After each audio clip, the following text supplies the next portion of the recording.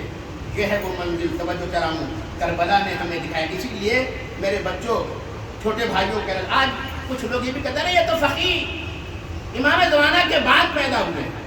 امام زمانہ کے بعد پیدا ہوئے ہیں تو پھر یہ مسلم کو فقیہ کیوں کہا جا رہا ہے زیارت میں؟ اس کا مطلب ہے کہ فقیہ تب بھی ہوتا ہے جب امام ہوتا ہے. اور اگر سمجھ میں نہیں آتا ہے تو پھر اور سمجھو. ایک کو خط لکھ کے بلایا گیا اور وہ حبیب ہے. حبیب کو کیا لکھا تھا امام حسین نے؟ رجل غریب. اپنے کو لکھا رجل غریب اور حبیب کو لکھا رجل فقیہ، مرد فقیہ. توجہ کرا یہ مت کہنا کہ امام زمانہ کے بعد فقیہ پیدا ہوئے. اگر قاعدے سے کربلا سن لو تو سمجھ میں آ جائے کہ جہاں امام ہوتا ہے وہی فقیہ ہوتا ہے. حبیب کربلا میں فقیہ بن کر کے آیا ہے. یہی تو خط میں لکھا تھا. اور عجیب بات ہے کہ خط لکھ کر کے بھیجا کہ تحریر رہ جاتی ہے.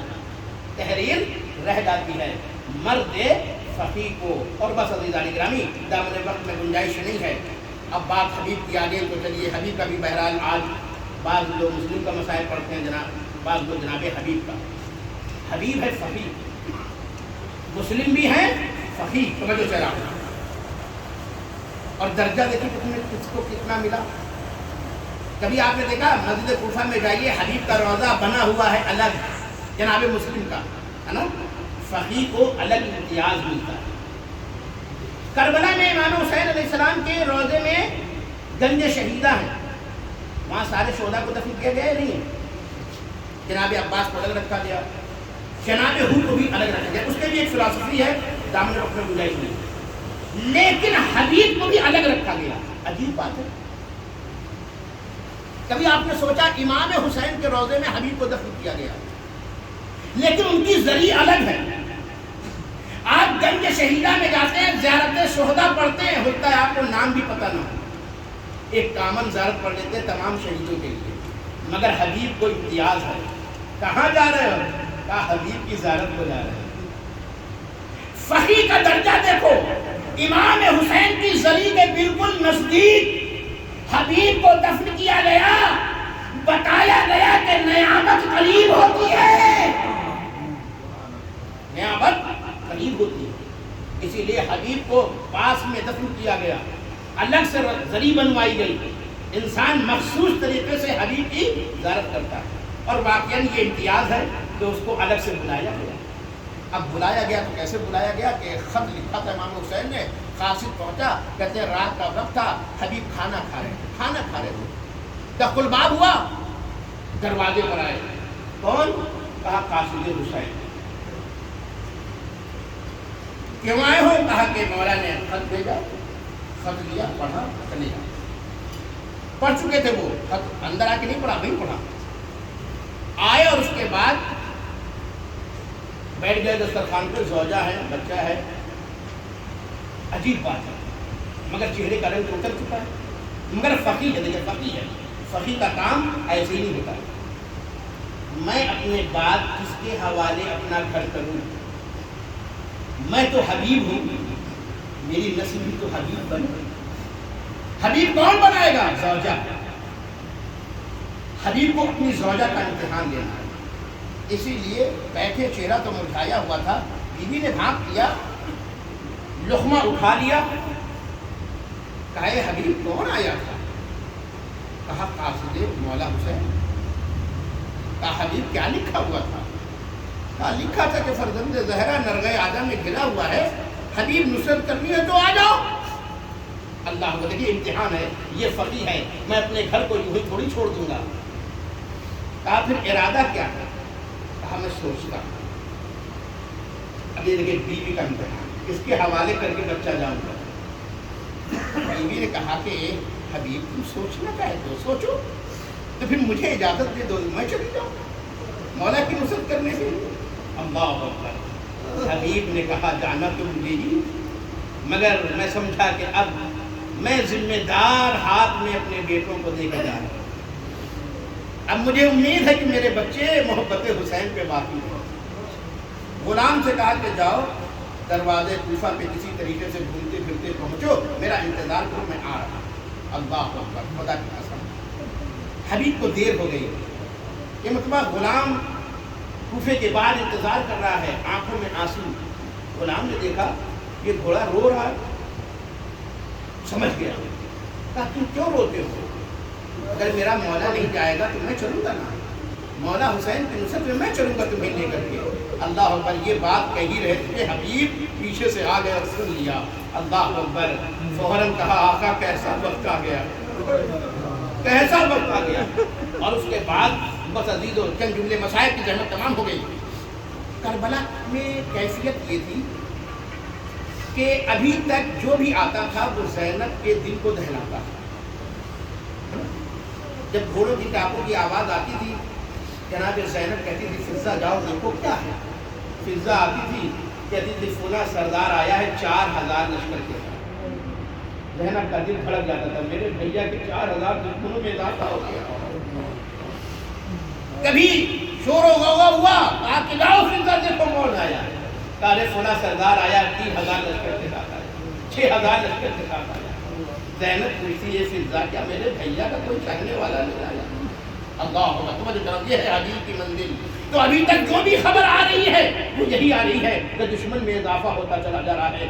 عزیزان گرامی، ایک مرتبہ کربلا کی سرزمین پر گرد و غبار اٹھا، ایک گھوڑوں کی ٹاپوں کی آواز آنی شروع ہوئی، اور وہ جیسے جیسے قریب ہوتی جا رہی ہے، ادھر حسین کہتے ہیں عباس اٹھو، علی اکبر اٹھو، اے میرے ساتھیوں اٹھو. اور جب یہ شور کی آواز بلند ہوئی، ارے فوراً جناب زینب نے کہا فضہ دوڑ، یہ دیکھ کیا ہوا. فضہ آتی ہیں، باہر آ کر اس منظر کو دیکھتی ہیں، دیکھتی ایک گھڑ سوار آیا. حسین آگے بڑھے بھائی کے ساتھ، بیٹوں کے ساتھ، رشتہ داروں کے ساتھ. حبیب کا استقبال ہوا، حبیب نیچے اتر آئے، حبیب نیچے اتر آئے. فضہ نے جیسے ہی حبیب کا نام سنا تو توجہ کرا ہوں، جیسے ہی نام سنا ویسے ہی دوڑتی ہوئی آئی اور کہا کہ شہزادی مبارک ہوئیے، آقا حسین کا حامی اور مددگار حبیب آ گیا. آپ سوچئے کربلا میں آنے کے بعد اب زینب کو ایک خوشخبری ملی ہے. اب تلک تو دل دہلانے کی خبریں تھیں، اب آیا کہ حسین کا ناصر. اب آپ دیکھیے مظلومیت زینب، کہتی فضہ دوڑ کے جاؤ اور حبیب کو میرا سلام کہنا.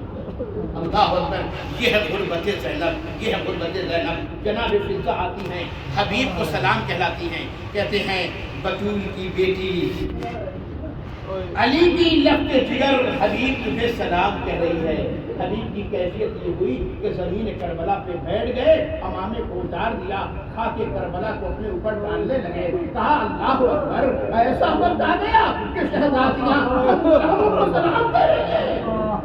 علی قبر اللہ، خدا آپ کو کسی غم میں نہ ڈالے سوائے غم سید الشہداء میں.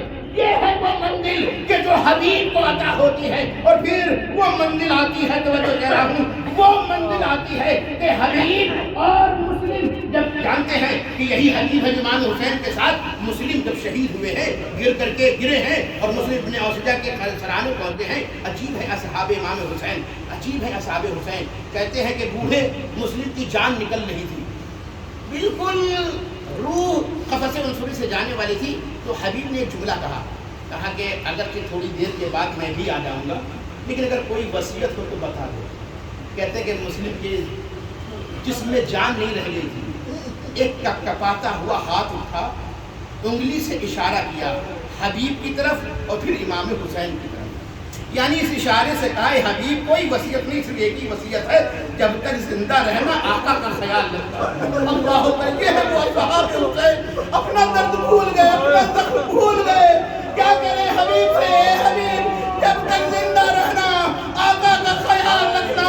اب آپ سوچئے جو جانے والا تھا وہ ایسا تھا تو حبیب کیسا رہا ہوگا. یہی وجہ ہے حبیب کی منزل سعادت میں ایسے اترے، جان نچھاور کر دی، آخری لمحے تک یہی کہتے رہے مولا حق وفادہ ہوا خیال انا للہ و انا الیہ راجعون رضا قضاء